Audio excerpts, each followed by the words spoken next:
Hi everyone, my name is Leanne and today I'm going to be wrapping up all of the books that I read in December. I know this is massively overdue, but life has been pretty hectic since Christmas. I haven't had any time to sit in front of a camera, so this is the first chance that I'm getting to for quite some time. So I will be bringing you the typical end of year content, my top 10 books of the year, my goals and statistics videos, but I thought for the sake of it being done in its proper order, I would wrap up December first. I did read a lot of Christmas books over December and you can see my reviews of them in my Christmas reading vlog if you're still interested in hearing about Christmas books. I'm not going to review them here because, you know, we are in the middle of January now, but just for the sake of mentioning them all, I did read The Winter of Second Chances by Jenny Bayliss. I read The Night I Met Father Christmas by Ben Miller. I read this picture book, Robin Robin. I read Winter Magic, which is a collection of short stories curated by Abby Elphinstone. I read The Christmasaurus and the Winter Witch by Tom Fletcher, and I read The Christmas Carols by Mel Taylor Besant. A lot of those were kids books, so while we're talking about the kids books, let's stick with it. I read Empress and Anaya by Carty-Williams. This is such a short little book by the same author who wrote Queenie, and I was so excited to read something that was for a younger audience from this author because I absolutely loved Queenie. And this is such a short book, so it's so great for reading in just one sitting, which is what I did. This follows what happens when Empress joins a new school and she is kind of buddied with Anaya to show her around the school, show her the ropes, those kinds of things.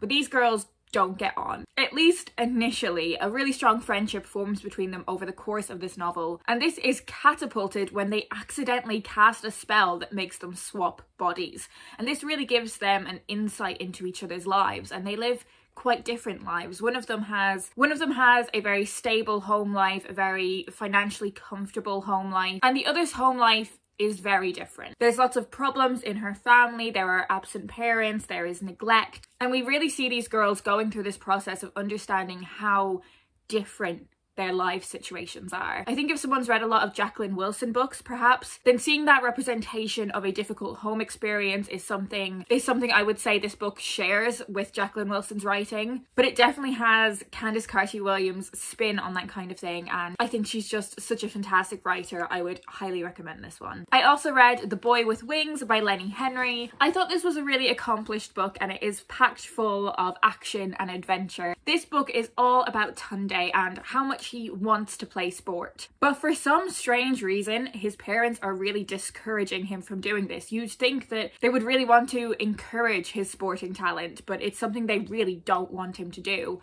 and we don't know why until one day Tunde sprouts wings and our adventure is catapulted from that point. We find out what exactly happened after Tunde's birth, the events that led him to where he is today, and all of the things that make him unique and different. And that part of the story is packed with adventure. The writing in this is also really funny. I think there's a lot of things that kids will really be enthusiastic about when they're reading it. And the book doesn't shy away from acknowledging difficult subject matters that kids can often face. So if you're looking for an action-packed book for younger readers or yourself, I would really recommend this one. I also have two books that I read for work. The first of those is The Hunt for the Nightingale by Sarah Ann Jukes. This novel is beautiful. This book follows our main character Jasper as he comes to terms with his grief. We learn that his sister has died, but we also learn that Jasper hasn't really let this sink in, he hasn't really processed it, and that comes from a level of miscommunication from his parents not discussing it fully with him. He's very confused, he doesn't understand, he just thinks that his sister is missing. So he sets off to find her. And along the way, he meets lots of different people and actually ends up helping them find something that they have been missing. But we know that Jasper is not going to find his sister. It is so heartbreaking as the reader understanding what is happening and just knowing that he hasn't processed it yet. He thinks that he just needs to find the Nightingale, and this love for nature, but particularly birds, was something that he really shared with his older sister. They had this book of birds full of information about wildlife. It's something that they both really bonded over and cared about, and he thinks that if he can find this nightingale, that is where his sister will be. And this passion for nature is something that is so beautiful about this book as well. This book really made me cry. I think it will make you cry as well. It's really incredible writing, and it is accompanied by brilliant illustrations by Sharon King Chai, which really brings all of the nature elements of this book to life. I loved this, one of the best things that I read in 2021. I also read Rock Paper Killers by Alexia Mason. This was one that I read in one sitting when I was traveling, when I was coming back from Ireland to London. I literally could not stop reading it. Like when I was walking around the airport, going to the train station, getting on the train, going from the train to the tube, I couldn't put it down. I was walking and reading it at the same time. This is a teen thriller that is set in Ireland, and it follows a group of teenagers who are going off to the Gaeltacht, which for those of you that aren't Irish is basically kind of like a summer school to improve your Irish language skills. All of these kids have distinctive personalities, they have different things going on in their lives, and there's different tensions between all of the relationship dynamics in this group of friends, and in some cases, these enemies. Tensions are rising throughout the course of the book, the conflicts are increasing, and we know not everyone is going to survive to the end. And I had so much fun trying to guess who it would be that wasn't going to make it, but also who the culprit was. These teenagers felt really authentic to me, which is something that I really value in my YA. And also because it is set at a Gaeltacht, there is so much Irish language woven into this, and I really loved that inclusion. So yes, if you are looking for your next page-turning teen thriller, I would highly recommend Rock Paper Killers. To transition us into non-fiction, I do have a book that would be great for kids or grown-ups, and that is A Galaxy of Her Own by Libby Jackson. I love these kinds of books where we learn more about women from history, an introduction to these women and the incredible things that they achieved, and it always helps when it is beautifully illustrated as well. What is really cool about the illustration in this is that they are all really distinctive.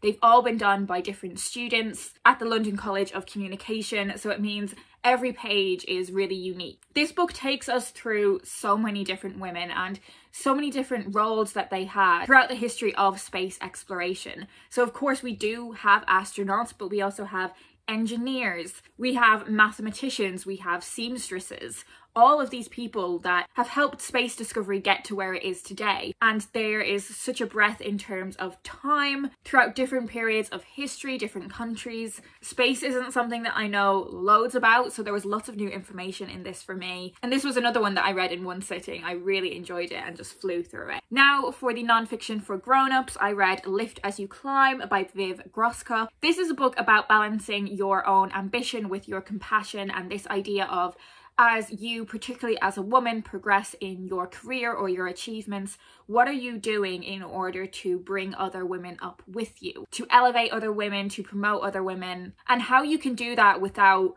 overpowering those women or speaking over them or not understanding their concerns fully because you yourself are now in a place of privilege. But this book does also acknowledge that you can't always be perfect, and in order to be able to fill someone else's cup, your own cup needs to be full as well. You need to be taking care of yourself before you are able to take care of others. There was lots of really interesting information in this book, some that I think I would like to incorporate into my own life. Some of it I didn't agree with, and I think that's very healthy with this kind of book. I think you should be engaging with it pretty critically, and it's definitely something that I will come back to later in my career as well. So if you are interested in these kinds of books that are around women and their careers, then I would recommend this one. Maybe it'll be useful for you in the early days of your career and learning how to fill your own cup, but also if you are later in your career and you are ready to be elevating others. It's definitely one that I will come back to later on. I also read Getting Off by Erica Garza, and this is a book all about the author's experiences of sex and porn addiction, and that is something that I found really interesting. I think we hear a lot about porn addiction and sex addiction from a male perspective, but it's something that is not acknowledged very often when it comes to women. And I think it's something that should be spoken about more. I think particularly because if a woman is dealing with this kind of addiction, she is often putting herself in an incredibly unsafe situation. That's not to say men who have these addictions aren't putting themselves in unsafe situations, they are, but I think that situation is just slightly different when there is a woman. I really appreciated the author's honesty about her experiences and how things escalated from having a healthy, exploratory, experimental engagement with porn and sex to something that was actually detrimental for her. And I think through the author sharing her own experiences, while I've never experienced anything like she has, it definitely helped me understand some things about myself a bit more. If you enjoy learning more about the sex industry, the porn industry, if you are someone who is interested in reading about experiences of women's sexuality, then I think this is something that is a really important read. I have quite a vast collection of sex books, and I'm so glad that this is now part of my collection and something that I can now recommend to other people. I also read a play in December, and that was A Paradise by Kay Tempest. Now, if you've been around this channel a while, you'll know that Kay is one of my absolute favourite poets. I've been a huge fan of theirs for absolutely years. I have loved all of their poetry. This play is a retelling of a Greek myth, and that is something that Kay Tempest comes back to with a lot of their work. Extracting themes from these ancient stories that are still relevant to contemporary society today, and engaging with social and political issues through the themes in those ancient Greek tales. Unfortunately, I didn't really connect with this play. I think it's a combination of things. I think it's my lack of familiarity with Greek myth. Although when Kay has engaged with myth in the past, that hasn't been an issue for me. But I think because this was also a play, so it's meant to be very visual, those two levels of disconnect just meant that I didn't fully understand what was going on. I think I would have got a lot more out of this, obviously, because it's how it's designed to be consumed, if I'd seen it on stage. So don't take my somewhat indifferent review as a true reflection of this as a piece, because I didn't see it on stage. And the final book I'm going to talk about today was a rom-com that I really, really enjoyed, and that is The Mismatch by Sarah Jafari. I loved this so much. So in this book, we follow 21-year-olds Soraya and Magnus, who are a very unlikely couple. Soraya has never been kissed. She's very inexperienced in that regard, whereas Magnus is known across university for being a bit of a player. He is like your stereotypical rugby boy, but there is a little bit of attraction there that they end up indulging in. And if you are someone that gets annoyed by people not communicating properly in rom-coms, you may find it really frustrating. But I think these two 21-year-olds who are dealing with a situation that they've not dealt with before, who don't really know what they're doing,